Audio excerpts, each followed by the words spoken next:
নমস্কার বন্ধুরা, সবাই নিশ্চয়ই ভালো আছেন। আমার আর একটি নতুন ব্লগে সবাইকে স্বাগতম। আর এই যে নাচটা, এটা আসলে আমাদের ছোটোবেলার অভ্যেস। আগে যখন এরকম বাড়িতে সজনে শাক তোলা হয়ে যেত, বাকি যে ডাঁটাগুলো থাকতো ওগুলো কোমরে আর মাথায় গুঁজে এইভাবে নাচ করতাম। আজকের যে রেসিপিটা রান্না করে দেখাবো সেটা আমাদের দক্ষিণবঙ্গবাসীদের কাছে হয়তো একটি অজানা রেসিপি, আর উত্তরবঙ্গবাসীদের খুবই জনপ্রিয় এবং পছন্দের খাবার। সেটা হলো সজনে পাতার প্যালকা বা সজনে পাতার ছ্যাঁকা। আর এই রান্নাটা রান্না করার জন্য প্রথমে আমি বাজার থেকে 10 টাকার সজনে পাতা নিয়ে আসছিলাম। ওগুলো ভালো করে ডাঁটা থেকে ছাড়িয়ে নিয়েছি, ভালো করে তুলে নিয়েছি। এবার ভাবছিলাম যে একটু কেটে নিব, বাট সজনে পাতাগুলো ছোটো ছোটো কাটা হচ্ছিল না।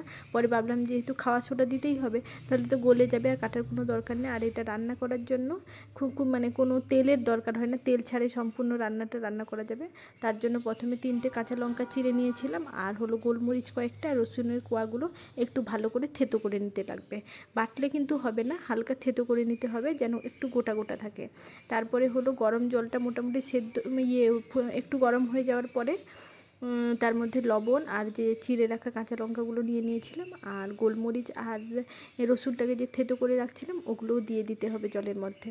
আগেই বলেছি এই রান্নাটার মধ্যে কোনো প্রকার তেল দরকার নেই, তেল ছাড়াই সম্পূর্ণ রেসিপিটা। এবার আমি তো কখনো আগে যদিও খাইনি, সম্পূর্ণ ইউটিউব দেখে আর আমাদের উত্তরবঙ্গের যেসব ট্রেন আছে ওদের মুখে শুনেছি কত প্রিয়, ওদের কাছে কত জনপ্রিয়। আর এটা রান্নাটার মূল উপকরণ হলো এই যে খাওয়ার সোডা অল্প দিয়ে দিতে লাগবে। আর খাওয়ার সোডা দেওয়ার সাথে সাথে দেখলাম ওই যে গোলমরিচ, রসুন আর লঙ্কার যে ঘ্রাণটা নাকে এলো না, এই ঘ্রাণটা বেশ সুন্দর লাগলো। এবার জানি না টেস্টটা কেমন হবে। ফার্স্ট টাইম আমি রান্না করছি এবং ফার্স্ট টাইম খাবো, আগে কখনো খাইনি যদিও এই খাবারটা। আর যতদূর জানি অনেকে বলে যে এই প্যালকাতে নাকি হলুদ দেয় না, কিন্তু আমার হলুদ ছাড়া কেমন যেন লাগলো, সাথে সাথে লাগবে ভাবলাম, তাই একটু হলুদও দিয়ে দিলাম। দিয়ে ভালো করে জলটাকে ফুটিয়ে নেব, একবারে ফুটিয়ে বাবলস হয়ে গেলে তারপরে ওর মধ্যে ওই যে বেছে রাখা যে সজনে পাতাগুলো রাখছিলাম ওগুলো দিয়ে দিতে হবে। এই যে জলটা দেখছেন মোটামুটিভাবে ফুটে গেছে, এর মধ্যে ওই যে সজনে পাতাগুলো আছে অল্প অল্প করে দিয়ে দেবো। নর্থ বেঙ্গলে অনেক ট্র্যাডিশনাল খাবার আমি রান্না করা শিখে গেছি। আর শুধু যে সজনে পাতার প্যালকা বা ছ্যাঁকা হয় তা নয়, যতদূর জানি কচু পাতারও প্যালকা হয়। তার মধ্যে আবার অনেকে মিক্স পাতা, ধরুন পাট শাক, কচু, সজনে পাতা আর কী সব পাতা টাতা দিয়ে প্যালকা বানায়। তারপরে শীতলের ছ্যাঁকা বানায়। আর ওই শীতল তো আমি খেতে পারবো না, ওই যে গন্ধ লাগে একটা।